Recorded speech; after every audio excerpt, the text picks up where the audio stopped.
আল্লাহ তাআলা ফেরেশতাদেরকে বলেছিলেন ইন্নী জাইলুন ফিল মাদারিসি খলিফা। উনি কি বলেছিলেন যে আমি মাদ্রাসায় খলিফা পাঠাবো? আজ যারা শুধু মাদ্রাসার খলিফা হয়ে বসে আছে, ইন্নী জাইলুন ফিল খানকা খলিফা, আমি খানকায় খলিফা পাঠাবো বলেছিলেন? আজ যারা খানকা কেন্দ্রিক, দরবার কেন্দ্রিক, সিলসিলা কেন্দ্রিক শুধু বসে আছেন খলিফা হয়ে, বলে আমি অমক পীরের খলিফা। আপনি তো দাবি করবেন আমি আল্লাহর খলিফা, কিসের পীরের খলিফা? আপনি আপনাকে পাঠিয়েছেন আল্লাহ তার নিজের খলিফা করে মাদ্রাসায়, খানকায়, মসজিদে, দরবারে। কোথায়? ফিল আরদি, জমিনে। আল্লাহর খলিফা আমরা যারা দাবি করি আজ জমিনে আমরা তো নেই। আমরা কেউ খানকায়, কেউ মসজিদে, কেউ মাদ্রাসায়, কেউ দরবারে, এগুলো নিয়ে দখল করে বসে আছি। জালেমরা জমিন ফাঁকা পেয়েছে, 180 মাইল বেগে চালাচ্ছে। এবার আর চালাতে দেওয়া হবে না। কথা বলেন না কেন? এবার আর চালাতে দেওয়া হবে না। এবার চালাতে চাইলে আমাদের উপর দিয়ে চালাতে হবে, কারণ এখন আমরা জমিনে আছি। এতদিন জমিনে হয়তো থাকতে দেননি। আর কিছু মানুষ যদি জমিনে থাকার পরিবেশ ছিল, তারা শুধু ওই কেন্দ্রিক কেন্দ্রিক কেন্দ্রিক ছিল। কোন কেন্দ্রিক বুঝেছেন? এরাই শুধু চার দেওয়ালের মাঝে এইটাকেই মনে করেছে এইটাই দুনিয়া। আমি তো নিজে কওমি মাদ্রাসায় পড়েছি, হাফেজি মাদ্রাসায় পড়ে দেখেছি। যখন পড়তাম আমার মনে হইতো যে এইটাই মনে হয় পৃথিবী, এর বাইরে আর কিছু নেই। আমার কওমি মাদ্রাসা যেহেতু একটু বড় ছিল, তো মনে করতাম যে এর বাইরে মনে হয় আর পৃথিবী তার কিছু নেই। বাইরে যখন বিশ্ববিদ্যালয়ে আসলাম তখন দেখি ও আল্লাহ, ও তো কিছুই না। এরপরে যখন বাইরের দেশে গেলাম, মালয়েশিয়াতে, ওই জায়গায় যে দেখি এই যে বাংলাদেশে যে বিশ্ববিদ্যালয় বলা হয়, ওর কাছে এগুলো সব মানে বাচ্চা। আমি যেখানে পড়েছি কুষ্টিয়া ইসলামিক বিশ্ববিদ্যালয়, মালয়েশিয়া ইসলামিক বিশ্ববিদ্যালয়, ওইটা ইন্টারন্যাশনাল। ওইটার কাছে এইটা বাচ্চাও না, ওটার কমপক্ষে 15 ভাগের 1 ভাগও হবে না। এত ছোট জায়গায়, অথচ এখানে পড়ার পরে মনে হতো ওরে বাবা কি জায়গায় আসলাম। আমার মনে হয় এই দেশে, আমি এটা বললাম এই কারণে, এই দেশে যারা এই 4 দেওয়ালের মাঝখানে লেখাপড়া করা মানুষ, এদের সর্বোচ্চ চাহিদা যে একটা মসজিদ আর একটা মাদ্রাসা পেলেই হবে। এই কারণে তারা দুনিয়া আখেরাত ওইভাবে না বোঝার কারণে, তাদের ওস্তাদগণের এবং তাদের সিলেবাসের দোষের কারণে তারা ফতোয়াবাজি এখন করছে একামতে দ্বীনের বিরুদ্ধে। আমি কথা বোঝাতে পেরেছি কিনা জানি না। আপনি দেখেন এত বড় বড় দাড়ি নিয়ে নিজেরা তো দিন কায়েম করার চেষ্টা করেই না, আরো যারা করার পর্যায়ে চলে এসেছে তাদের এখন বিরুদ্ধে এই 54 বছর আগের ফতোয়া আরম্ভ করেছে। বিভিন্ন দরবার থেকে এখন ফতোয়া আসতেছে যে বাংলাদেশে একামতে দিন যারা কায়েম করতে চায়, এই 80 বছরে তাদের অর্জন কি? তাদের অর্জন নাকি কিছুই নেই। তাই আপনি কিছুই দেখতে পান না। আপনি নিজে স্টেজে উঠে বলেন যে আমি কোনো রাজনীতি করি না, আপনার এই কথা বলা যায় কি করে? বিশ্বনবী মুহাম্মদুর রাসূলুল্লাহর নবুয়ত পাওয়ার পর থেকে ইন্তেকাল, এই 23 বছরের 1 সেকেন্ডও আপনি বাদ দিতে পারবেন না। কথা বলেন না কেন? নবীজি এই বিশাল জীবনে রাজনীতি না করলে উনি রাষ্ট্রপ্রধান হলেন কি করে? আর আপনি গা বাঁচানোর জন্য বলেন যে আমি কিন্তু কোনো দল করি না, রাজনীতি করি না। পিটিয়ে সোজা করা দরকার শয়তান। বলে জামাত ইসলামী বাংলাদেশের কোনো অবদানে 80 বছরে আমরা দেখি না। আপনি কি দেখবেন? এই 80 বছরে তারা যা করেছে, আপনাকে এরকম 50টা 80 বছর দিলেও কিচ্ছু পারবেন না দরবার নিয়ে। আপনি তো আছেন আপনার শুধু ব্যবসা নিয়ে। 20,000 মুরিদ থাকলে প্রতি মাসে মাসে 1 টাকা করে দিলে 20,000 টাকা। কথা বলেন না কেন? আল্লামা সাইদি রহমতুল্লাহ আলাইহে উনি যে মাঝে মাঝে ভণ্ড বীরদেরকে মুখোশ খুলে দিতেন, এমনি না। কারণ দেখেন যার 20,000 মুরিদ আছে সারা বাংলাদেশ মিলে, ওর আর কিছু করা লাগবে? ও মরণ পর্যন্ত শুধু বসে খেয়ে চলে যাবে। অথচ ওরে দরবারের খলিফা করে আল্লাহ পাঠায়নি, মসজিদে মাদ্রাসার জন্য না, ওরে আল্লাহ পাঠিয়েছিলেন জমিনে। আজ আমরা জমিনে থাকতে চাই না, এই জন্যই তো জালেমদের এত গাত্রদাহ শুরু হয়েছে। আমির হামজা এতদিন জমিনে ছিল না, ছিল বিভিন্ন জায়গায়। একটা কথা আমার পক্ষে বিপক্ষে কেউ বলে না, নিশ্চুপ ছিল। কিন্তু যখনই জামাত ইসলামী বাংলাদেশ আমাকে নমিনি বানিয়েছে কুষ্টিয়া সদরের জন্যে, এই যে রাম আর বামপাড়া, বিশেষ করে জালেম যারা এখন নতুন যুক্ত হয়েছে, তাদের সাথে মুনাফিকেরা, কোথাকার সেই 12 সাল 13 সালের ভিডিও কাটছাট করে, আগে নেই পরে নেই, এখানে প্রসাব করিবেন, না করিলে 50 টাকা জরিমানা, এইরকম সাজিয়ে মানুষের সামনে এখন বিভ্রান্ত ছড়াচ্ছে। আমি 1.5 ঘন্টা 2 ঘন্টা কথা বলি, পুরাটা শোনেন তো একটা ভুল বের করতে পারেন কিনা? হ্যাঁ, স্লিপ অফ টান কিছু হতে পারে, এটা আমার ইচ্ছাকৃত না, অনিচ্ছাকৃত ভুল মার্জনীয়। আমি ইচ্ছা করে যদি কিছু বলে থাকি, সেইটা আপনি সঙ্গে সঙ্গে আসেন। যতগুলো তথ্য এ পর্যন্ত বলেছি, ইচ্ছা করে একটাও ভুল বের করতে পারিনি, শুধু কাটছাট করা ছাড়া। অনিচ্ছাকৃত ভুল, ওটাকে আমি নিজে ইচ্ছা করে করি, মুখ দিয়ে বের হয়ে যায় মানুষ হিসাবে, সেটার জন্য আমি সরি বলি এবং সংশোধন হওয়ার জন্য আমি চেষ্টা চালাই।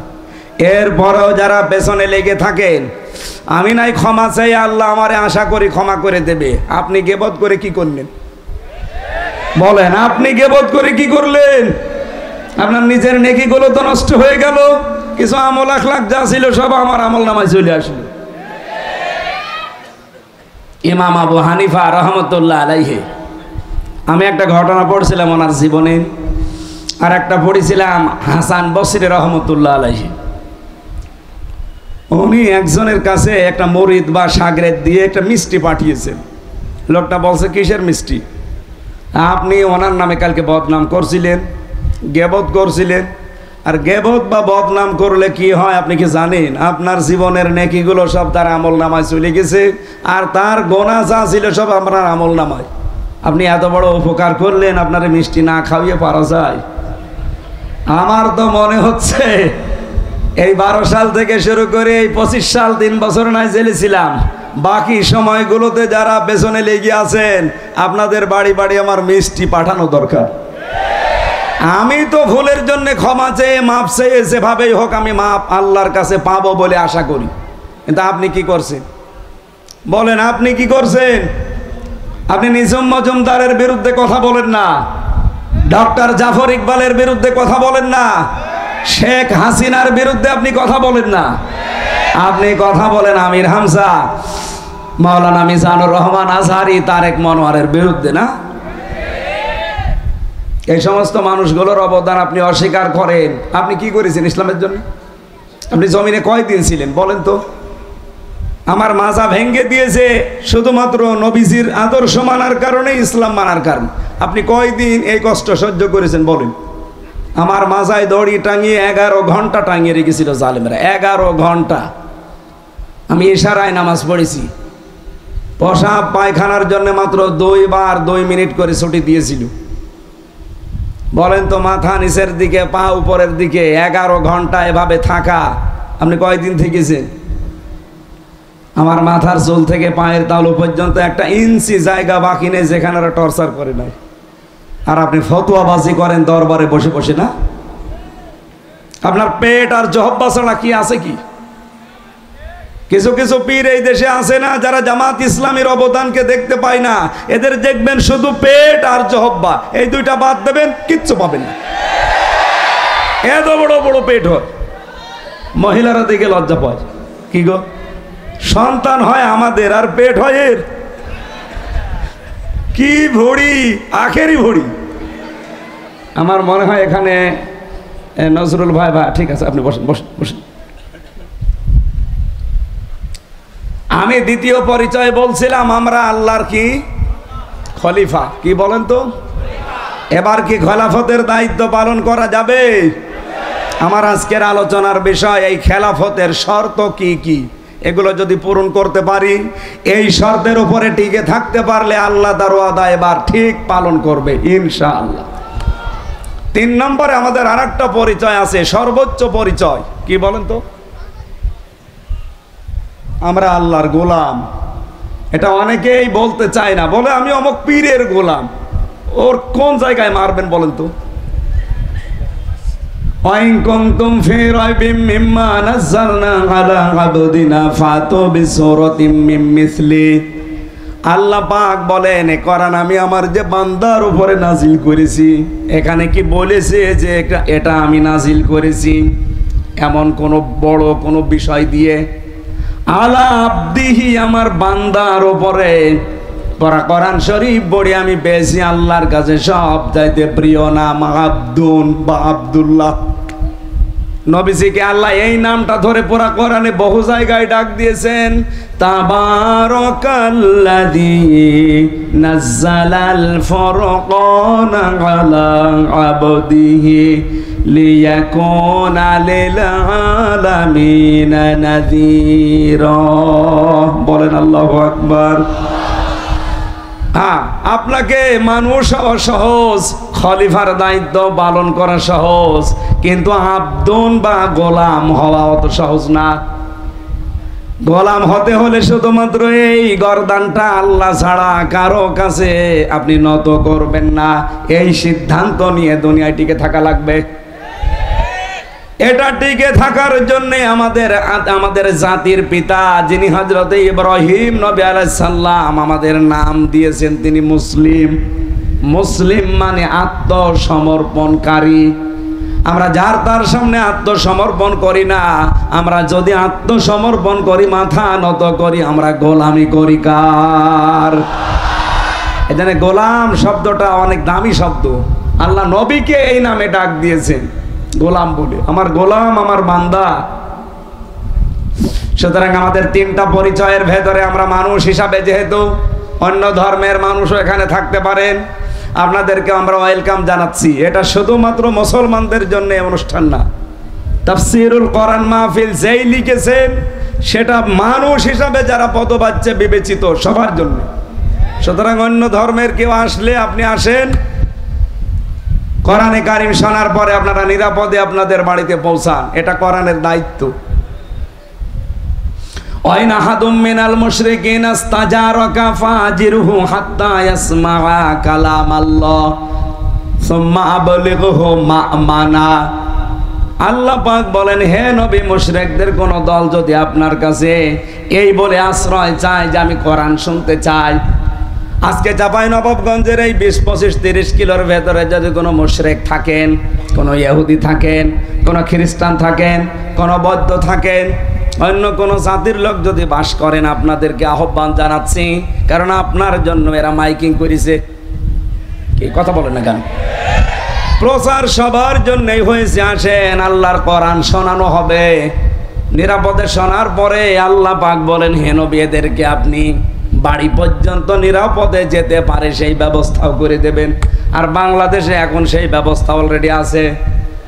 আপনি আসেন, শোনার পরে আপনি নিরাপদে যান।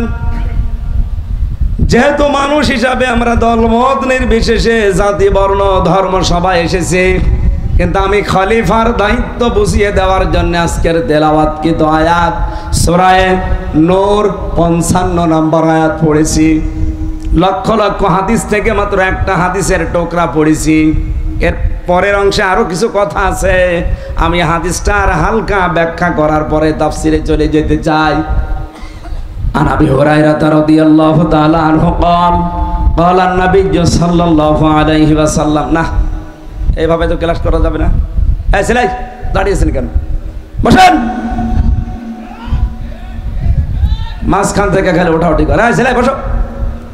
কেউ উঠবেন না, ঘন্টা খানেক সময় নিচ্ছে, কেউ উঠবেন না। বসেন বসেন।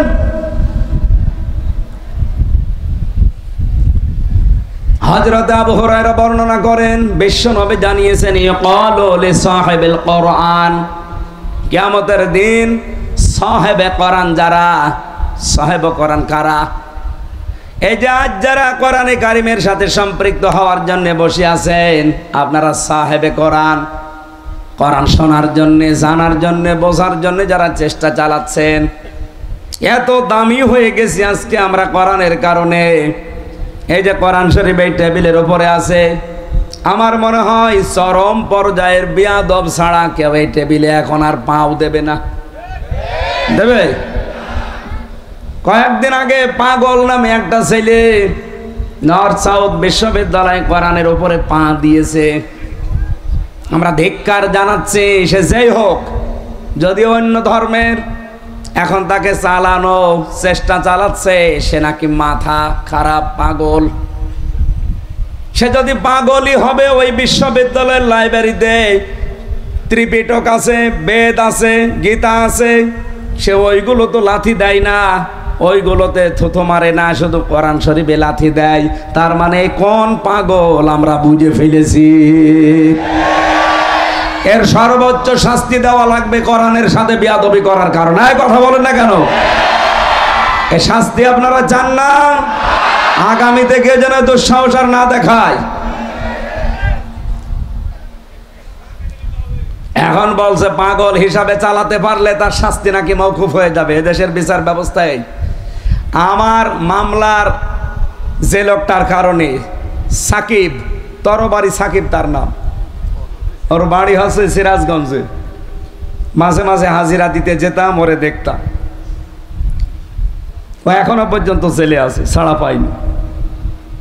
ও সিরাজগঞ্জ থেকে বাসের উপরে একটা কাঁচির মাথায় এভাবে কাপড় পেঁচিয়ে নিয়ে গেছে, যে সংসদের সামনে ঘুরছিল। পুলিশ ধরে বলছে, ওই বেটা এখানে কি করিস? ওই 20 সালের কথা বলছে, আমি এই সংসদ ভেঙে ফেলবো। সংসদ ভেঙে ফেলবা মানে? এ কাঁচি দিয়ে সংসদ ভাঙা যায়? যায়। আমির হামজার ওয়াজ শুনে আমি উদ্বুদ্ধ হয়েছি। পুলিশ ওরেও ধরে নিয়ে গেছে, আর আমার নাম যেহেতু বলেছে আমারও ধরে নিয়ে গেছে। এই যে ধরে নিয়ে যে এই মিথ্যা, এই পাগলের কল্প কাহিনী, এর উপরে 3 বছর আমার জেল। ওই পাগলরে আমি মাঝে মাঝে জিজ্ঞাসা করতাম, এক জায়গায় থাকতাম তো, তাই আমার জীবনে কোনোদিন দেখেছিস? না। যে তুই আমার নাম বললি কোন কারণে রিমান্ডে? বলছে আমারে বলতে বলিস। বলতে বলিস মানে?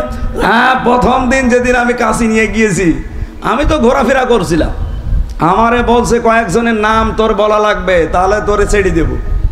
আমি তো এই আশায় বলেছি। প্রথমে কয়েকজনের নাম আমার সামনে বললো, তার ভেতরে আপনার নামটা আমার খুব ভালো লেগেছে। আমি মনে করলাম, আল্লাহ, এ পাগল তো আসলে পাগল, এরে নাই সার্টিফিকেট দেওয়া যায়। আমারে বলছে আপনার নামটা আমার খুব ভালো লেগেছে, কয়েকজনের নাম বললো, আপনার নামটা ভালো লেগেছে, এই জন্য নামটা বলে দিল। এইরকম পাগল হলে না ডাক্তারি সার্টিফিকেট তৈরি করা যায়। কিন্তু যে পাগল বিশ্ববিদ্যালয়ে পড়ে, তার সামনে ত্রিপিটক আছে, বেদ আছে, গীতা আছে, ধর্মীয় গ্রন্থ তো আরো আছে, একটাও লাথিও দেয় না, থুতুও দেয় না, শুধু কোরআন শরীফে লাথি দেয়। তার মানে এটা এখন পাগল বলে সাব্যস্ত করে চালানো আর যাবে না। এটা আসলে জাতে মাতাল, তাহলে ঠিক আছে। এরা আপনি রিমান্ডে উল্টো করে ঝোলান, দেখেন ঠিক সব বলে দেবে পেছনে কারা কারা আছে। ও কোনো উদ্দেশ্য নিয়ে এই কাজ করেছে। সাম্প্রদায়িক দাঙ্গা তৈরি করার জন্য দাদা বাবুরা বহু চেষ্টা চালিয়েছে এই 14 মাসে, একটাও সফল হতে পারে নাই। আর এবারের যে পূজা, ওরা তো ব্যর্থ হয়ে গেছে।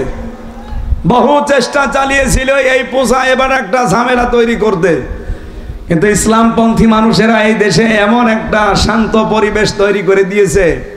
বিশেষ করে আমিরে জামাত ডক্টর শফিকুর রহমান, তার এক কথায় এই দেশের হাজার লক্ষ মানুষেরা সব নিস্তব্ধ হয়ে গেছে। তিনি জানিয়েছিলেন, এই দেশের মসজিদ যদি পাহারা দেওয়া না লাগে, মন্দিরও পাহারা দেওয়া লাগবে না। এই কথা বলেন, বলে নাই?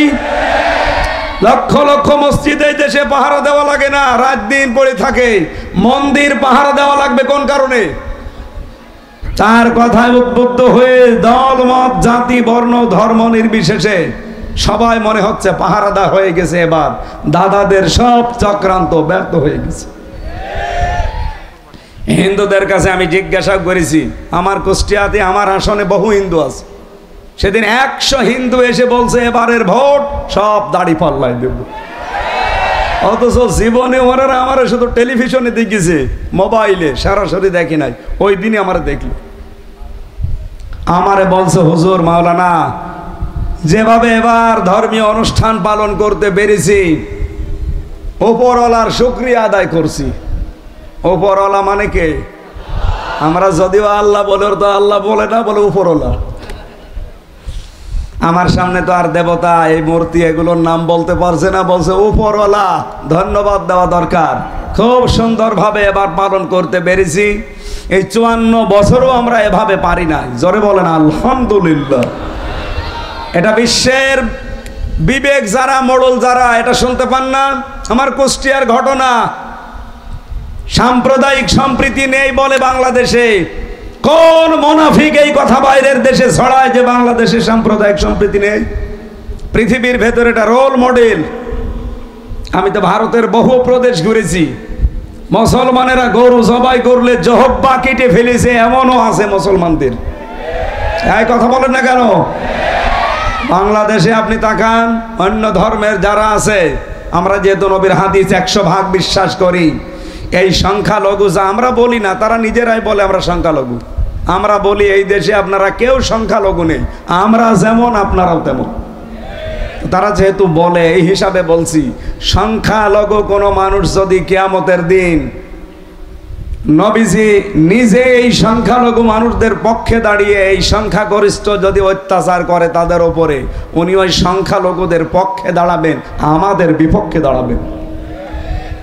আমাদের নবীর হাদিস। সেই হিসাবে এই দেশে এখন আমরা যেহেতু ইসলাম মেনে চলার একটা পরিবেশ তৈরি করতে যাচ্ছি, আমরাও গ্যারান্টি দিতে পারি। সেদিন আমি দাদা, ওনার নাম ওই যে হিন্দু বৌদ্ধ খ্রিস্টান ঐক্য পরিষদের সেক্রেটারি, রাজবাড়িতে বাড়ি, সারা বাংলাদেশের মহাসচিব, কি জানো না, গোবিন্দ চন্দ্র পরামানিক, নাম শোনেননি? ওনার সাথে দেখা হয়েছিল। বলছে এই দেশে যদি এবার ইসলাম ক্ষমতায় আসে, উনি নাম ধরেই বললো আমার সামনে, বলছে জামাত ইসলামী যদি আসে, এই দেশে যত ধর্মের লোক আছে সবচাইতে বেশি নিরাপদে থাকতে পারবে। দেশের মডলরা গোবিন্দ চন্দ্র পরামানিকের কথা একটু শোনেন। সে একজন হিন্দু মানুষ। এজন্য যারা ধর্মীয় গ্রন্থের উপরে আঘাত দিলেন, আমরা অন্য কোনো কারণে না, আমরা চাই তার বিচার হোক, কারণে কোরআনে কারিম আমাদের কলিজার চাইতেও দামি। সেই কোরআন থেকে মাত্র একটা আয়াত পড়েছি, আর লক্ষ হাদিস থেকে যে হাদিসের প্রথম বরাত বলছি, এই কোরআনের সাথে সম্পৃক্ত থাকার কারণে এত মর্যাদা। আল্লাহর নবী বলেন, আহলুল কোরআনি হুম আহলুল্লাহি ওয়া খাসাতুহু। কোরআনওয়ালা যারা, এরা সাধারণ মানুষ না, এরা আল্লাহর পরিবারভুক্ত এবং খাস ব্যক্তি। সুবহানাল্লাহ বলতে পারেন নাই? এই চাঁপাইনবাবগঞ্জে বহু মানুষ কোরআনওয়ালা মানুষকে নিয়ে টিটকারি করে। কোরআনের অনুষ্ঠান হলে আমরা দেখেছি তারা ভিডিওর মাধ্যমে, সংবাদ সম্মেলনের মাধ্যমে উল্টা পাল্টা কথা তাদের নামে লাগিয়েছে। আমরা নাকি কোরআনের নামে চাঁদা তুলি। বাংলাদেশে প্রমাণ কেউ দিতে পারবেন যে কোরআনের নাম করে কেউ এই দেশে আমরা চাঁদা তুলেছি? না। মানুষ নিজে কোরআন প্রচার করতে পারলে সৌভাগ্যশালী মনে করে, এই কারণে আরো দেশে দিয়ে যায়। আজকে আজিজ সাহেব নাকি দায়িত্বে আছে, জিজ্ঞাসা করেন তো ও কোরআনের এই অনুষ্ঠানের জন্য কোনো জায়গায় চাঁদাবাজি করেছে কিনা। অথচ যারা বড় বড় চাঁদাবাজের বাপ, তারা এই ফতোয়া নিয়ে আসে। ডক্টর মিজানুর রহমান আজহারি হাফিজাহুল্লাহ এ জেলায় একবার এসেছিলেন না? তাকে নিয়ে আমি কয়েকজনের কথা শুনলাম, তারা একেবারে খেয়ে দিয়ে লেগেছে মাথায় কাপড় বেঁধে। মুফাসসিরে কোরআন দুইজনই এমন এমন ফতোয়াবাজি আরম্ভ করেছে দুইজন মিলে। এই মিজান আজহারি আসার কারণে এই চাঁপাইনবাবগঞ্জের নাকি প্রত্যেক বাড়ি থেকে চাউল ডাউল কালেকশন করা হয়েছে। এমন কোনো বাড়ি ঘর নেই, দোকানপাট নেই যেখানে চাঁদাবাজি করা হয়নি। আরে ভাই, আপনার মতো চাঁদাবাজি করতে চাই কি পাথর মেরে আমি মানুষ মেরে ফেলি? কোরআন প্রচারের দায়িত্ব যেমন আমার, যেই লোকটা 5টা টাকা দিচ্ছে তারও দায়িত্ব এটা। সে হয়তো সরাসরি ভাবে আসতে পারে না, টাকা দিয়ে সাহায্য করে। এই কথা বলেন না কেন? আর আপনি এইটাকে আপনার মতো চাঁদাবাজি হিসাবে চালিয়ে দিচ্ছেন। কোথায় চাঁদা কোরআনের জন্য দান করা আর কোথায় চাঁদাবাজি করা? এ আকাশ আর পাতালের চাইতেও বেশি ফারাক না? নিজেদের অপরাধগুলো ঢাকতে তারা এই উল্টাপাল্টা কথা সামনে নিয়ে আসি। মানুষ এখন আর পাগল নেই, কারণ এটা তো আর আগস্টের 5 তারিখের আগে না, এখন অক্টোবরের 9 তারিখ চলছে। হ্যাঁ, কথা বলেন।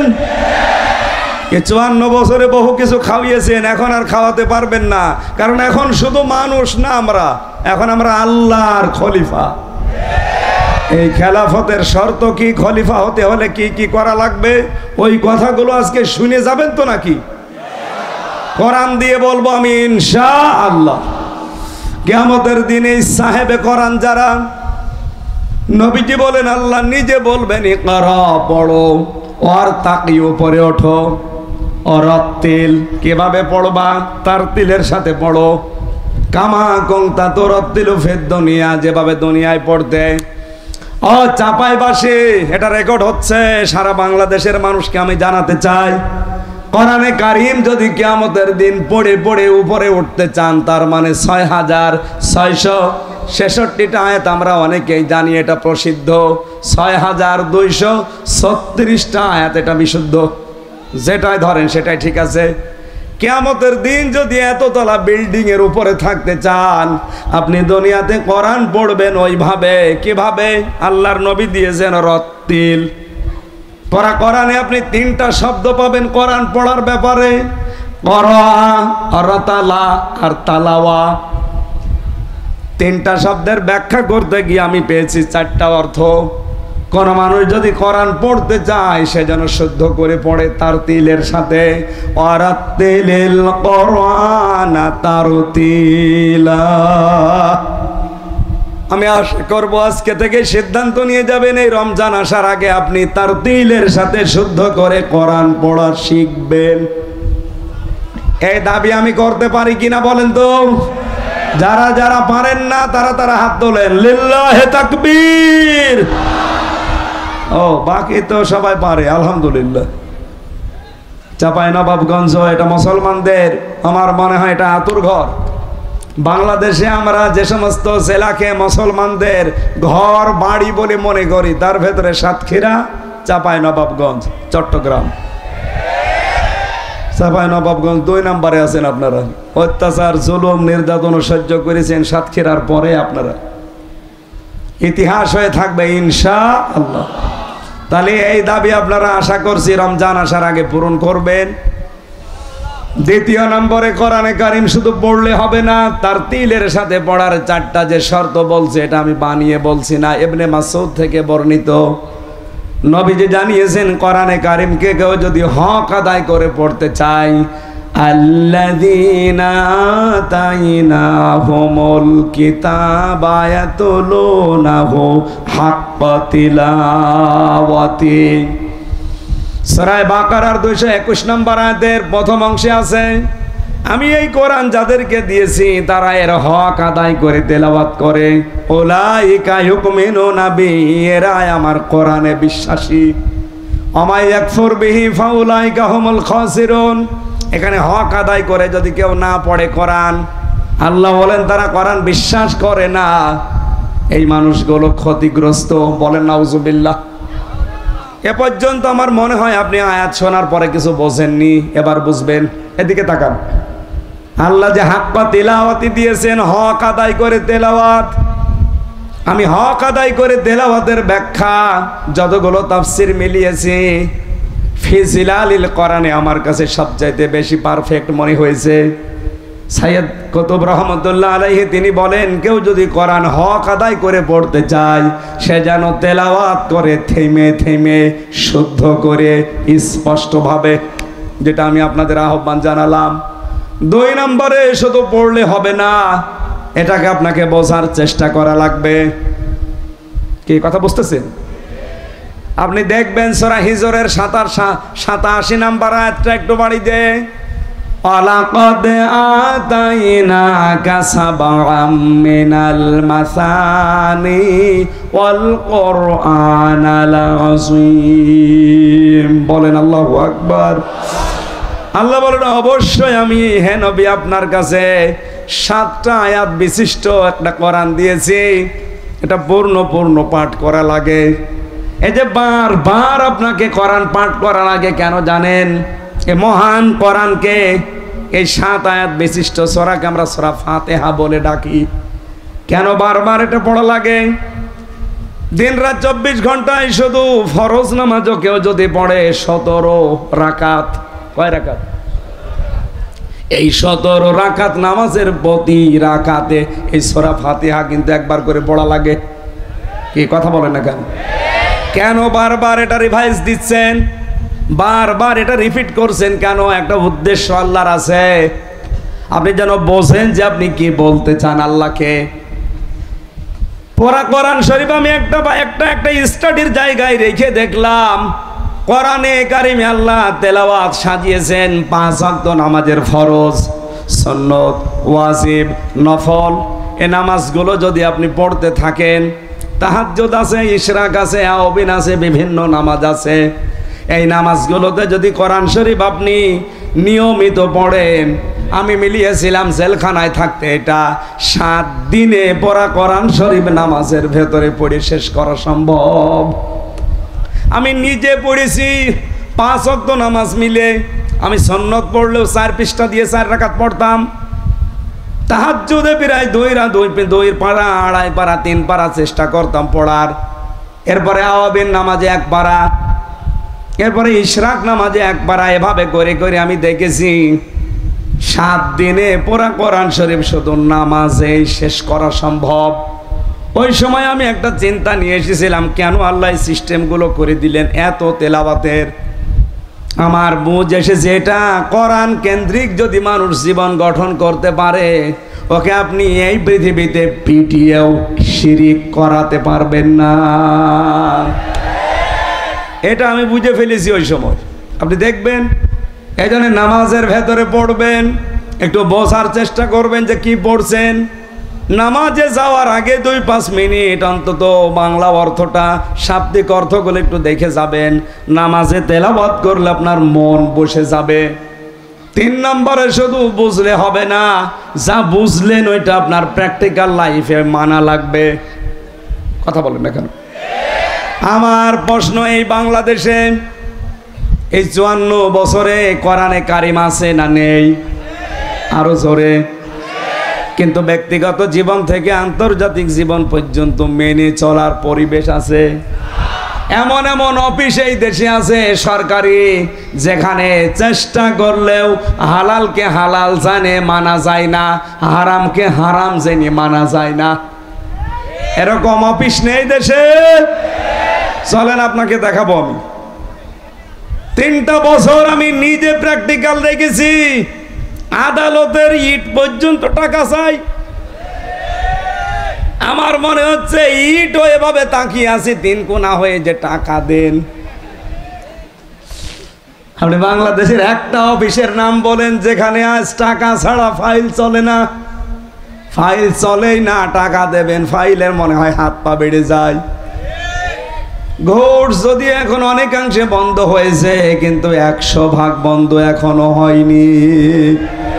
এটা 100% বন্ধ কিয়ামতের আগে সম্ভব না, যতদিন আল্লাহর কোরআন এই দেশে কায়েম না হবে। সাইয়েদ কুতুব এইটাই বোঝাতে চেয়েছেন না? একটু বোঝেন।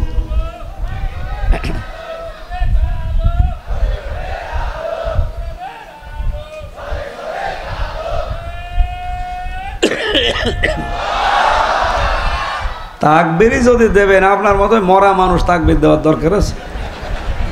তাকবীর দেওয়ার দরকার ছিল একটা যুবক মানুষের, বুড়ো মানুষ। হ্যাঁ, একটা যুবক মানুষ, ওটা তো শিবিরে ছেলে পেলে নেই। ওই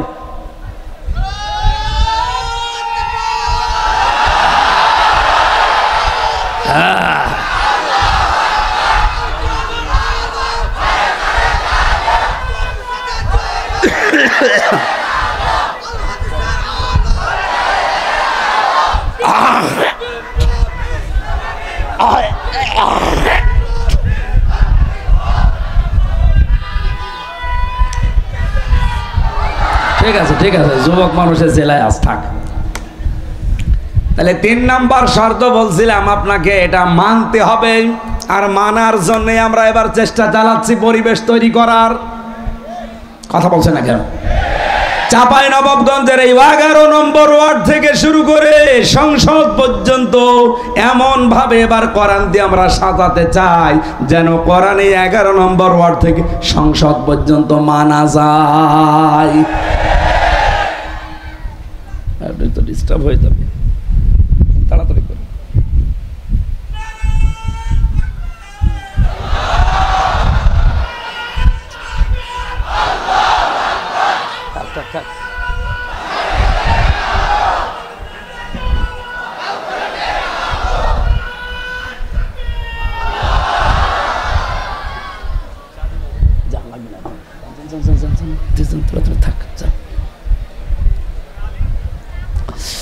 চাঁপাইবাসে 4 নাম্বারটা বলছিলাম, এই পৃথিবীর ময়দানে কোরআন যেন মানুষ মানতে পারে সেই ব্যবস্থা করে দিতে হবে। এই 4টা বিষয় যারা মেনে চলে তারা কোরআন হক আদায় করে পড়ে। আল্লাহর ভাষায় এরাই মাত্র কোরআনে বিশ্বাসী। এবার আপনি নিজের সাথে আয়াতটা মিলান, বাংলাদেশে কোরআনে বিশ্বাসী মানুষ কেমন পাবেন? আজ কত মানুষ কোরআনের রেফারেন্স দেয় সংসদে দাঁড়িয়ে, অথচ এই 4টার একটাও মানে না। আমি নিজে তাকে প্রমাণ করব। আসেন, আপনি যদি আমার সামনে শুদ্ধ করে কোরআনে কারিমের একটা সূরা পড়তে পারেন, আপনাকে আমি মিষ্টি খাওয়াবো। অথচ রেফারেন্স দিচ্ছে কোরআনের, মনে হচ্ছে আল্লামা হয়ে গেছে। স্বামী আর স্ত্রী বানিয়েছে কোন মিস্ত্রি?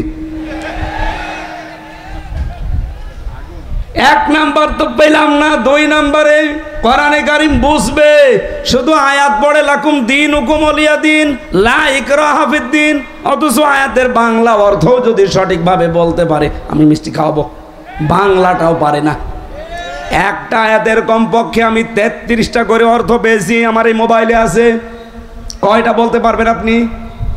লা ইকরাহা ফিদ্দিন, দিনের ব্যাপারে বাড়াবাড়ি নেই। লাকুম দীনুকুম ওয়ালিয়া দিন, তোমার ধর্ম তোমার, আমার ধর্ম আমার। এটা কি বুঝেছেন আপনি? 33টা অর্থ করা লাগবে এক একটা আয়াতের। আপনি আন্দাজে একটা আয়াত পড়ে বাংলা অর্থ জানা নেই, আগা নেই, মাথা নেই বলে দিলেন। কোন আয়াত থেকে রেফারেন্স দিতে হলে কমপক্ষে উসুলে তাফসিরের মূল নীতি হচ্ছে তার আগের আয়াত পরের আয়াতের সাথে সম্পর্ক আগে বলা লাগে। যারা আলেম আছে জিজ্ঞাসা করেন তো, উসুলে তাফসিরের মূল নীতি 15টা, এর 9 নাম্বার নীতি হচ্ছে আগের আয়াত পরের আয়াতের সাথে রিলেটেড কি আছে এটা আপনাকে আগে জানা লাগবে। আপনি কোন কারণে লাকুম দীনুকুম ওয়ালিয়া দিন ফতোয়া দিতে যান? এদেশে বহু মানুষ এই ফতোয়া দিতে গিয়ে ধরা খেয়েছে। হাসিনা একবার বলেছিল লাকুম দীনুকুম ওয়ালিয়া দিন, রাহুল বুখারী। এটা বলে না, আয়াত পড়ছে কোরআনের, দলিল দিচ্ছে বুখারীর। 3 নাম্বারটাও নেই, আপনি মেনেও চলেন না। আপনার 3.5 হাত বডির ভেতর ইসলাম নেই। কথা বলেন না কেন?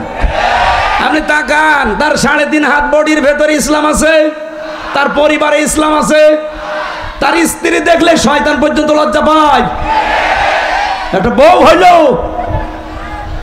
বউ দেশে মানুষের নেই। চাঁপাইনবাবগঞ্জের জন্য বদনাম একটা, কি বউ গো, আমি নিচে নামলাম না। আবার তারা ভুল ধরে জামাত ইসলামী বাংলাদেশের আদর্শ নিয়ে। আপনার তো আদর্শই নেই। জামাত ইসলামী বাংলাদেশের যে আদর্শ আছে এই জন্যই তারা টিকে আছে। আপনার তো আদর্শই নেই। আপনি কি নিয়ে মানে যে তর্ক বিতর্ক করেন, কি নিয়ে করেন? আপনার আদর্শ আছে বলেন তো, আপনি কি আদর্শের উপরে আছেন? আপনার আদর্শ চাঁদাবাজি করা, একটা আদর্শ হইল। আপনার আদর্শ পাথর দিয়ে মানুষ হত্যা করা, একটা আদর্শ হইল। যারা এইভাবে চাপাবাজি করে গলাবাজি করে চালিয়ে চলে যাচ্ছেন, আমি বাংলায় বলছি, আপনার কাছে কোনো আদর্শ নেই। কারণ আপনি যার আদর্শ মানেন সেই লোকটাও সঠিক না। এই পৃথিবীতে আমরা যার আদর্শ মানি তিনি সঠিক। মুহাম্মাদুর রাসূলুল্লাহ, তিনি সঠিক ছিলেন, তাকে আল্লাহ নিজে পরিচালিত করত। তাছাড়া বাংলাদেশে আর যাদের আদর্শ আপনারা কেউ মেনে চলে আবার বুক ফুলিয়ে বলেন আমি অমকের সৈনিক, আপনারও নেতাই তো ঠিক নেই। তার যে 70 বছরের জীবন, এই গ্যারান্টি কেউ দিতে পারবে যে জীবনে কোনোদিন জেনা করিনি, কোনোদিন জীবনে একটা মিথ্যা কথা বলিনি, হ্যাঁ, কথা বলেন না কেন? তা আমরা যারা আদর্শ প্রচার করি, কায়েম করতে চাই, গ্যারান্টি আমরা দিতে পারি, ওয়া ইন্নাকা লাআলা খুলুকিন আযীম। এমন মহান চরিত্র আল্লাহ তাকে দিয়েছে, কিয়ামত পর্যন্ত কোল কিনারা করে পাবেন না যে কি আদর্শ তার ভেতরে আল্লাহ দিয়েছিল। আযীম শব্দ আল্লাহ কাউকে দেয়নি, মুহাম্মদ রাসূলুল্লাহকে দিয়েছে। আর এক জায়গায় দিয়েছেন আল কোরআন আল আযীম। ওই যে কিছুক্ষণ আগে সূরা হিজরের 87 নম্বর আয়াত পড়লাম। কোরআনকে আল্লাহ আযীম বলেছেন, আর মুহাম্মদ রাসূলুল্লাহর আদর্শকে আল্লাহ আযীম বলেছেন। সুবহানাল্লাহ বলতে পারেন নাই? এজন্য এই চাপাবাজি গলাবাজি বাদ দেন। আমরা চাপাবাজি করছি, গলাবাজি করছি, আমাদের একটা আদর্শ আছে। আর আপনারা যারা এগুলো করেন, একটারও কোনো আদর্শ নেই। আপনার যা ভালো লাগে করতে পারেন। আপনার রাগ হবে আমি জানি, আপনার রাগ দেখার জন্য আমি আসি না, আমি সঠিকটা তুলে ধরলাম। যারা এই কথাগুলো আমাদের উপরে দোষ চাপিয়ে দিতে চান, উল্টাপাল্টা, পেছনের দিকে আর যেতে চাই না, এখন আমরা দেশকে সামনের দিকে নিয়ে যেতে চাই। 4 নাম্বারটাও আপনারা চেষ্টা করেন না, কিন্তু আমরা চেষ্টা করছি। আমরা চাই নিজে শুধু মানব না, মানুষ যেন মানতে পারে সেই ব্যবস্থা করে দিতে চাই। কামা কুনতা তুরাত্তিলু ফিদ দুনিয়া, এইভাবে করে আমরা যেহেতু পড়ছি, কিয়ামতের দিন আমরা এই হক আদায় করে পড়তে পারবো। অরাত্তিল অরতাকি, পড়বো আর উপরে উঠতে থাকবো। ফাইন্না মানজিলাকা ইনদা আখিরি আয়াতিন তাকরাউহা, নবীজি বলেন পড়তে পড়তে যেখানে পড়া শেষ হয়ে যাবে, ওই জায়গায় আল্লাহ তোমার স্থান দেবে। জোরে বলেন সুবহানাল্লাহ। এই হাদিসটা আমি সহ যারা এসেছি প্রত্যেকের জীবনে আল্লাহ যেন মানার তৌফিক দেন। সূরা নূর 55 নম্বর আয়াত। এখানে 64টা আয়াত আছে, মাত্র একটা আয়াত পড়েছি। আমার আলোচনার বিষয়, আমরা যে আল্লাহর খলিফা, এই খেলাফতের দায়িত্ব পালন করতে হলে কি কি শর্ত মানা লাগবে সেইগুলো। আল্লাহ রাব্বুল নূর, কোরআনের 55টা নাম আছে, তার ভেতরে 5 নাম্বার নাম পেয়েছি আমি, নূর। কোরআনের নাম কি? এই নূর একটা সূরারও নাম। আল্লাহ রাব্বুল আলামিন ইরশাদ করছেন, ওয়া'দাল্লাহুল্লাযীনা আমানু মিনকুম ওয়া আমিলুস সলিহাত, তোমাদের ভেতরে যারা ঈমান আনে এবং আমলে সালেহ করে, এই 2টা কন্ডিশন যারা মেনে চলতে পারে, আল্লাহ তাদের সাথে ওয়াদা করছেন। আমার প্রশ্ন হচ্ছে, আল্লাহ পাক এখানে ওয়াদা দিয়েছেন, ওয়াদা করছে না করেছে? এটা মাঝি, অতীতের শব্দ। আল্লাহ ওয়াদা করে ফেলেছেন। আমার প্রশ্ন, বলেন তো, আল্লাহর ওয়াদা যখন থেকে তিনি করলেন, ওই দিন থেকে আজকের দিন পর্যন্ত মিথ্যা হয়েছে? আরো জোরে বলেন। মিথ্যা হয়নি, তার প্রমাণ কি?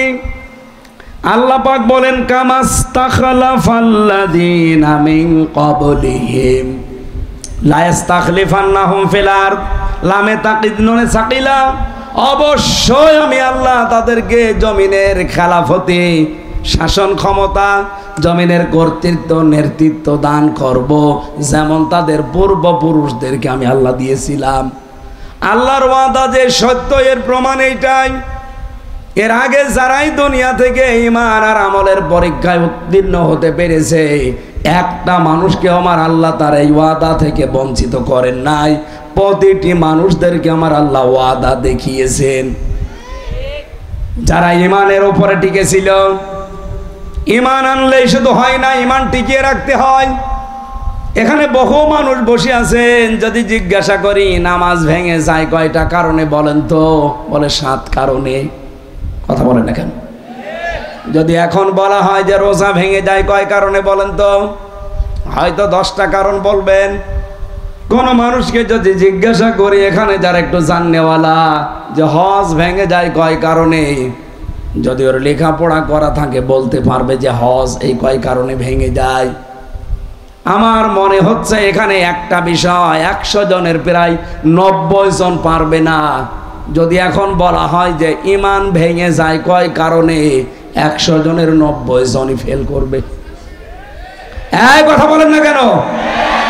অথচ খেলাফতের এই দায়িত্ব দেওয়ার জন্য প্রথম শর্ত ঈমান।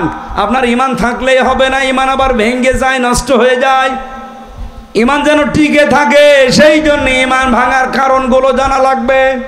আমি একটা একটা করে হাদিস থেকে বলছি, মিলিয়ে নেন আপনার ভেতরে পাওয়া যায় কিনা। 1 নম্বরে, ইবাদতে আল্লাহর সঙ্গে যদি কাউকে শিরিক করেন আপনার ইমান ভেঙে যাবে। সূরা মায়েদার 72 নম্বর আয়াতে আছে দলিলটা, সূরা নিসার 48 নম্বর আছে।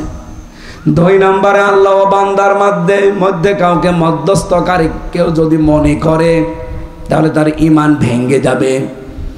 এটা সূরা ইউনূসের 18 নম্বর আয়াতে আছে। কাফেরকে কেউ যদি কাফের মনে না করে তার ইমান ভেঙে যাবে। সূরা আলে ইমরানের 28 নম্বর আয়াতে আছে। মুসলমানদের বিরুদ্ধে মুশরিকদের সমর্থন এবং সহযোগিতা করা, যেটাই বাংলাদেশে এখন একটু বেশি হচ্ছে। অনেকেই শেয়ার পাওয়ার জন্য ইমানের ধার ধারছে না, দাদারা যা বলছে ও তাই করছে।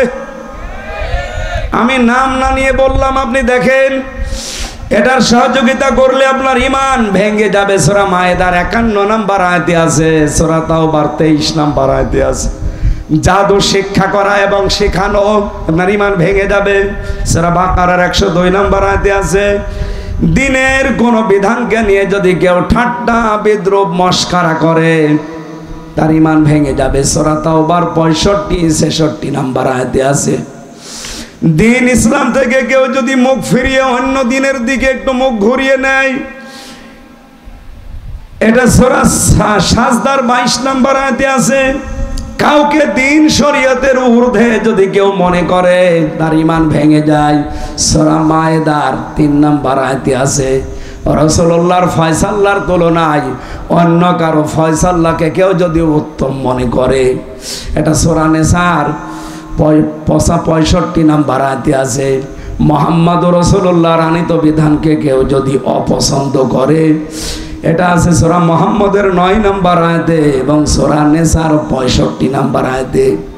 এই দলিলগুলো আমি যা বললাম বাড়ি যে রেকর্ড করে ফেলেছেন, একটু মিলিয়ে দেখবেন আপনার ঈমান আছে না গেছে। কোরআনে কারীম জানাচ্ছে, ওয়া মিনান নাসি মান ইয়াকুলু আমান্না বিল্লাহি ওয়া বিল ইয়াউমিল আখিরি ওয়া মা হুম বিমুমিনিন। মানুষের ভেতরে অনেক মানুষ এমন আছে বলে আল্লাহ তোমাকে বিশ্বাস করি, কিয়ামত হবে তাও বিশ্বাস করি। আল্লাহ বলেন ওয়া মা হুম বিমুমিনিন, এরা কিন্তু মুমিন না। তাহলে কথাটা কি? কথা হচ্ছে এই কথা যা বললো এটা তার মুখের কথা, এটা তার মনের কথা না। এরকম পাবলিক দেশে নেই। বলেন বলেন। সুতরাং আমাদের ইমানের উপরে টিকে থাকতে হলে ইমান ভাঙার কারণগুলো জানার দরকার। আশা করছে 10টা আপনি মুখস্থ করে নেবেন বাড়িতে। আমি আয়াত নাম্বারগুলো বলে দিয়েছি, কারণও 10টা বলেছি। রেকর্ড যদি করে থাকেন মিলিয়ে মিলিয়ে দেখবেন আপনার ইমান আছে না চলে গেছে।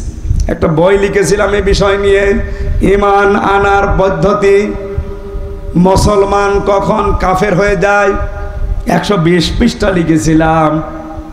এটা মনে হয় গাড়িতে এখন আর নেই।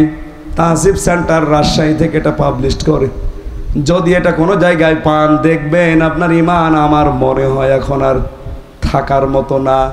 কারণ কর্মকাণ্ড এবং যে কাজ কারবার বিশ্বাস আমরা দেখাচ্ছি এটা ইমান থাকার মতো না। 2 নম্বরে ওয়ামিলুস সালিহাত, তারা ভালো ভালো কাজ করবে। এইবার আমার প্রশ্ন, এদিকে তাকান। যতগুলো ডিকশনারি আমি পড়েছি দেখেছি, এখানে আলেম যারা আছে কেউ কি বলতে পারবেন যে সালেহ মানে শুধুমাত্র নেক সৎ? এখন আধুনিক ব্যাখ্যাগুলো বের হচ্ছে, আপনি দেখেন সালেহ মানে যোগ্য। সালেহ মানে কি?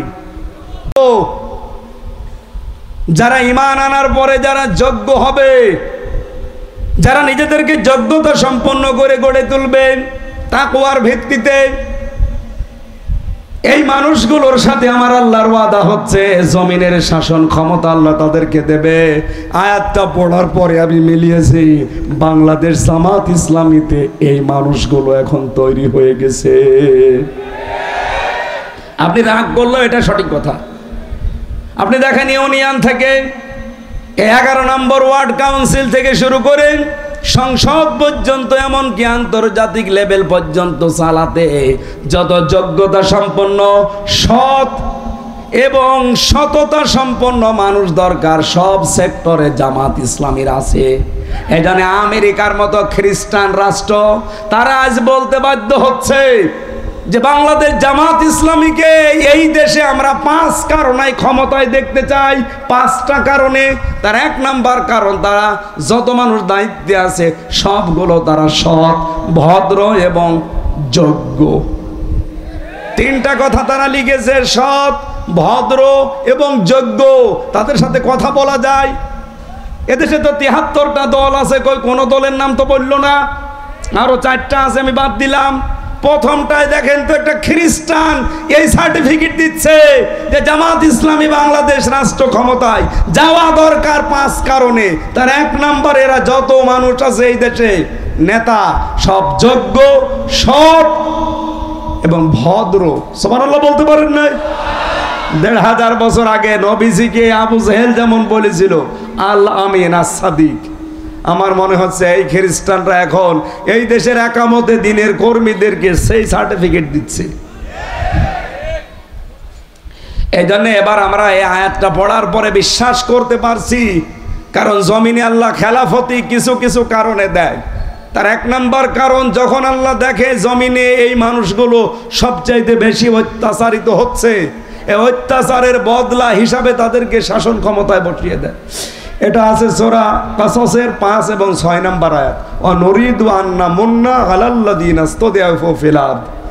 আমি আল্লাহ একটা ইচ্ছা করলাম, ফেরাউন যাদেরকে জমিনে দুর্বল করে রাখতে চেয়েছিল জুলুম, অত্যাচার, নির্যাতন করে, অনাজালাহুম আইম্মাতান, আমি চাইলাম তাদেরকে জমিনের নেতৃত্ব কর্তৃত্ব দিয়ে নেতা বানিয়ে দিতে। আল্লাহ নেতা বানিয়ে দিচ্ছে না, এবং এই জমিনের শাসন ক্ষমতা বিশেষ করে ওয়ারিস তাদেরকে বানিয়ে দেব। এতটুকু আল্লাহ শেষ করে দেননি। অনুমাক্কিনা লাহুম ফিল আরদ, তাদেরকে আমি জমিনের কর্তৃত্ব দান করব, শাসন ক্ষমতায় বসিয়ে দেব। কেন বসাবো?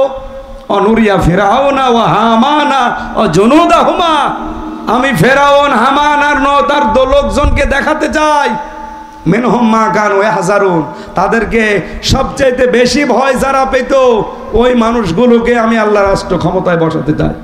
বাংলাদেশ জামাত ইসলামীকে এই দেশের জালেম রাম আর বামরা এই 54 বছর সবচাইতে বেশি ভয় পেয়েছে। অন্য কোন দলকে এত ভয় পেয়েছে? কারোর ওপর অত্যাচার এভাবে হয়নি। এদের ওপর অত্যাচার করেছে একটাই মাত্র কারণ, কারণ তারা বুঝে ফেলেছে যে এরা সম্ভাবনা একেবারে কাছাকাছি।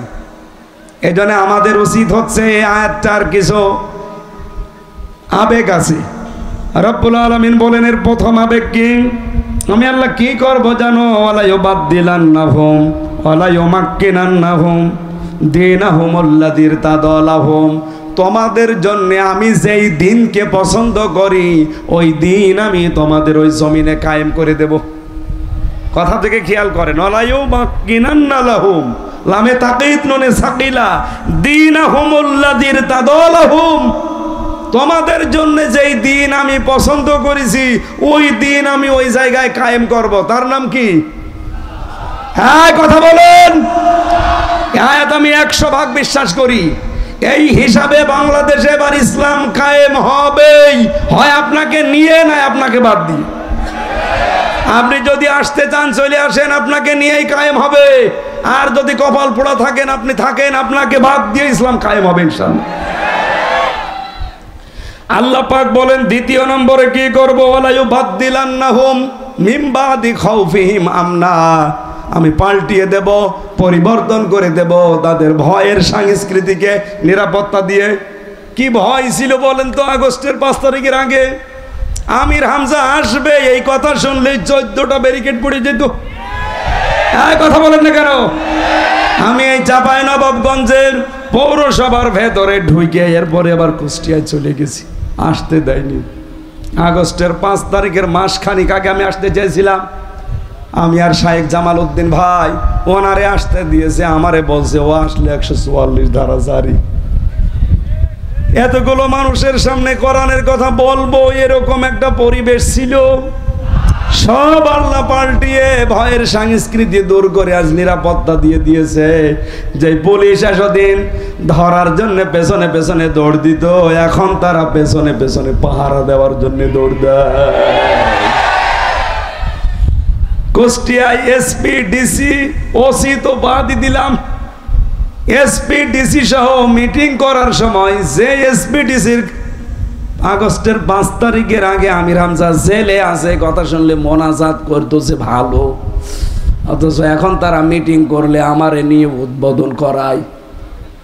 কিছুদিন আগে কুষ্টিয়ার মডেল থানা উদ্বোধন হয়েছে, ডিআইজি এসেছিল খুলনা রেঞ্জের, আমাকে দাওয়াত দিয়ে কথা বলার সুযোগ দিয়ে মেহমান করে নিয়ে গেছে। আল্লাহ মনে হচ্ছে আয়াতটা বাস্তবে আমাদেরকে দেখিয়ে দিয়েছে, ভয়ের সংস্কৃতি সব দূর করে নিরাপত্তার বেষ্টনী দিয়েছে। কথা বলেন না কেন? এখন আমাদের কাজ কি হবে? ইয়াবুদুনানি, ইবাদত করা লাগবে এখন আল্লাহর। লা ইউশরিকুনা বি শাইআ, আল্লাহর ইবাদতের সাথে কাউকে শরীক করা যাবে না। ওমান কাফারা বাদা যালিকা, এরপরেও যদি কেউ মুখ ফিরিয়ে চলে যান ফাউলাইকা হুমুল ফাসিকুন, তারাই গুনাহগার, তারাই ফাসিক, তারাই সীমা লঙ্ঘনকারী। আল্লাহ আমাদেরকে এই আয়াতের যে কন্ডিশনগুলো শুনলাম, ইবাদত করা লাগবে আল্লাহর, শিরিক করা যাবে না, এই শর্তগুলো মেনে ঈমান আর আমলের উপরে প্রতিষ্ঠিত থেকে খেলাফতের দায়িত্ব এবার যেন আমাদের দান করেন, বলেন আমিন। মেয়েরা যারা এসেছেন বিভিন্ন জায়গায়, শুধু নামাজ পড়া, রোজা রাখা আর কালো বোরকা পরা ইবাদত না। আপনার জন্য আমার লিখিত বই আছে, দাম্পত্য জীবনের কলহ এবং তার সমাধান, এটা মেয়েদের। প্রত্যেক বউকে পড়াবেন ও কেন গন্ডগোল করে।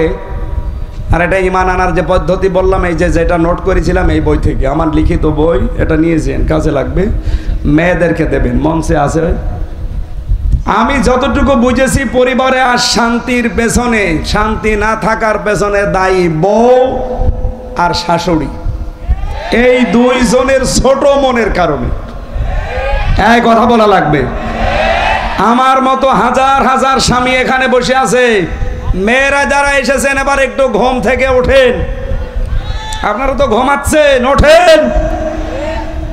শুধু নামাজ পড়বেন, রোজা রাখবেন, কালো বোরকা পরবেন, জান্নাতে চলে যাবেন না। যেই মেয়েটা পুত্রবধূ হয়ে আসে ওইটাকে নিজের মেয়ের মতো মনে করা লাগবে। এটা আজ 100টার 98টা শাশুড়ি মনে করে না। এক কথা বলে না কেন? নিজের মেয়ে 4টা 5টা করে সেদ্ধ ডিম খায়, দুধ খায়, কলা খায়, বাকিগুলোর নাম নাই বললাম, মরণের খাওয়া খায়, কিচ্ছু বলে না। আর বেটার বউ যদি একটা সেদ্ধ ডিম খায়, চোখ মোটামুটি করে তাকায়। এরকম শাশুড়ি দেশে নেই। মেয়েদেরকে বলা দরকার যে কার শাশুড়ি এরকম ছোট মনের, হাত তোলেন তো। এই আপনি কি মেয়ে লোক? মেয়ে লোককে বলছি। শাশুড়ি যারা আছেন, আমি তো নিজের থেকে বলছি, আমার শাশুড়ি আমি খেতে পারলে যা খুশি হয়, যা আনন্দ পায়, আমি দেখেছি আমার বউ বেশি খেতে পারলে আমার মা ওই পরিমাণে খুশি হয় না। এরকম মাও দেশে নেই। আপনি মা একজন উদার হবেন আমার জন্য, আমার বর জন্য, তারপরে তো সংসারে শান্তি আসবে। আপনার এই ছোট মনের কারণে আমিও অশান্তিতে আছি, আমার এই বউটাও অশান্তিতে আছে। এই কথা বলছেন কেন? আমার মনে হয় বউ আর শাশুড়ি যারা আছে, এরপরেও যদি এরা সোজা না হয়, এ কোরআন শরীফ বুখারী শরীফ দিয়ে হবে না, এদের বাকারি শরীফ লাগবে।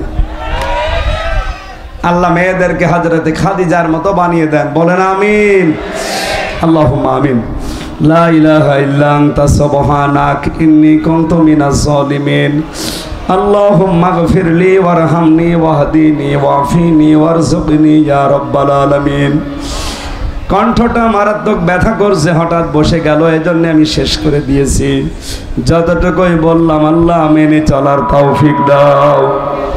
আমার আব্দুল আজিজ ভাই সহ যত মানুষ এই মাহফিলের জন্য শ্রম দিল, তাদেরকে কবুল করে নাও। মা বোনদের পরিবার যাদের শান্তি নেই, আল্লাহ তুমি শান্তি দান করো, তাদের খাদিজার মতো, হযরতে ফাতেমার মতো বানিয়ে দাও। সম্মানিত সভাপতি, প্রধান অতিথি, বিশেষ অতিথি যারা এসেছে আল্লাহ মঞ্জুর করে নাও। বড় আশা এই জমিনে তোমার কোরআনের খেলাফতি কায়েম হয়ে গেছে আল্লাহ। আমরা যেন খলিফার দায়িত্ব পালন করছি এই দৃশ্য আমরা এই দেশে এবার দেখতে চাই। এলাকায় মাটির নিচে যারাই ঘুমিয়ে আছে কোরআনের ইজ্জতে তাদের মাফ করে দাও। বড় আশা নিয়ে আয়োজন যারা সাজিয়েছে আল্লাহ তাদেরকেও ক্ষমা করে দাও। কণ্ঠটা নষ্ট হয়ে গেছে, জালেমদের জেলখানায় শরীরটাও নষ্ট হয়ে গেছে। আল্লাহ তুমি আগের অবস্থায় আমাকে আবার ফিরিয়ে দাও। বারাকাল্লাহু লানা ওয়া লাকুম ফিল কোরআনিল আযীম। জীবনের শেষ কালেমা যেন এটা হয়, লা ইলাহা ইল্লাল্লাহু মুহাম্মাদুর রাসূলুল্লাহ।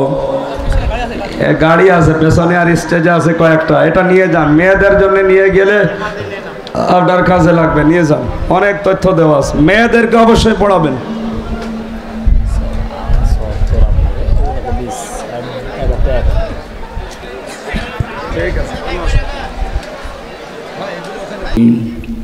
আলহামদুলিল্লাহ। চাঁপাইনবাবগঞ্জ জেলার সদর থানার অন্তর্গত 11 নম্বর ওয়ার্ড সেবা সংস্থা কর্তৃক আয়োজিত তাফসিরুল কোরআন মাহফিলের স্বনামধন্য সভাপতি, বাংলাদেশ জামাত ইসলামী। এই নামটা বললে এখন কলিজা ভরে যায়, প্রাণ খুলে জবান ছেড়ে নামটা আমরা এতদিন বলতেও পারতাম না। বাংলাদেশ জামাত ইসলামী চাঁপাইনবাবগঞ্জ জেলা শাখার শ্রদ্ধাভাজন আমির মাওলানা আবু যার গেফারি আতালাল্লাহু উমরাহু ওয়া বারাকাল্লাহু ফি হায়াতি। প্রধান অতিথি বাংলাদেশ জামাত ইসলামী ঢাকা মহানগরী দক্ষিণ ও কেন্দ্রীয় নির্বাহী পরিষদের সদস্য। এই আসনের জন্য বাংলাদেশ জামাত ইসলামী থেকে মনোনীত নমিনি শ্রদ্ধাভাজন ব্যক্তিত্ব, বিশিষ্ট রাজনীতিবিদ, সাবেক ছাত্রনেতা, বাংলাদেশ ইসলামী ছাত্র শিবিরের কেন্দ্রীয় সাবেক সভাপতি জনাব নুরুল ইসলাম বুলবুল আতালাল্লাহু উমরাহু ওয়া বারাকাল্লাহু ফি হায়াতি। বিশেষ অতিথি সাবেক এমপি চাঁপাইনবাবগঞ্জ সদর 3 জনাব লতিফুর রহমান। এখানে আরেকজন আছেন সাবেক মেয়র চাঁপাইনবাবগঞ্জ পৌরসভার, আমার ভালোবাসার মানুষ, শ্রদ্ধাভাজন ব্যক্তিত্ব জনাব নজরুল ইসলাম। হায়াতে তাজ্জেবা সিহাতে কুল্লিয়া কামনা করছি, বলেন আমিন। আলোচনা করলেন মাওলানা হোসাইন আহমেদ মাহফুজ চুয়াডাঙ্গা, মাওলানা আব্দুল মকিম জিহাদি, আপনাদের এই বড় মসজিদের সম্মানিত খতিব, মঞ্চে বসা ওলামা ইকরাম, সামনে বসা মুসলমান ভাইরা, পর্দার আড়ালের সম্মানিতা মা এবং বোনেরা, প্রশাসনের ভাইরা, প্রাণ প্রিয় চাঁপাইবাসী। আমার মনে হয় চাঁপাইনবাবগঞ্জে আসলে ওই শহীদের কথা মনে হয় যিনি কোরআনের জন্য জীবন দিয়েছিলেন। এ ভোলাহাট থানায় বাড়ি না, কোন থানায় যেন, গমস্তাপুর। কোরআনের জন্য যে জীবন দিয়েছিল একটা যুবক, শিবগঞ্জ, শেষ মোহাম্মদ, শহীদ শেষ মোহাম্মদ। আল্লাহ রাব্বুল আলামিন তাকে জান্নাতের সুউচ্চ মাকাম দান করেন। দল মত নির্বিশেষে আজকের এই অনুষ্ঠান আমরা সাজিয়েছি। এটা শুধু বাংলাদেশ জামাত ইসলামীর না, মানুষ পদবাচ্যে আমরা যারা বিবেচিত তাদেরকে আমরা ডাক দিয়েছি আজকে। আমাদের পরিচয় আমরা 3টা দেই। 1 নম্বরে আমরা মানুষ। 1 নম্বরে কি? ওয়ালাকাদ কাররামনা বানি আদম। আল্লাহ তাআলা বলেন পৃথিবীতে সবচাইতে বেশি সম্মান দিয়েছি বনি আদম সন্তানকে। সেই হিসাবে আমরা দাবি করতে পারি কি বলেন তো? মানুষ। আরো জোরে বলেন কি? 2 নম্বরে আরেকটা উপরের পরিচয় আছে, এটা সবাই দিতে পারে না, যারা দায়িত্ব পালন করে তারা দিতে পারে, তার নাম খলিফা। কি বললাম? ইন্নী জাইলুম ফিল আরদি খলিফা, অবশ্যই আমি জমিনে খলিফা পাঠাতে চাই। এই গল্প করেন মানে? এদিকে তাকান।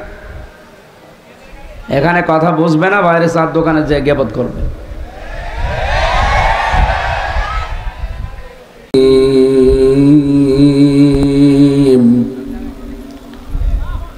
وعد الله الذين آمنوا منكم وعملوا الصالحات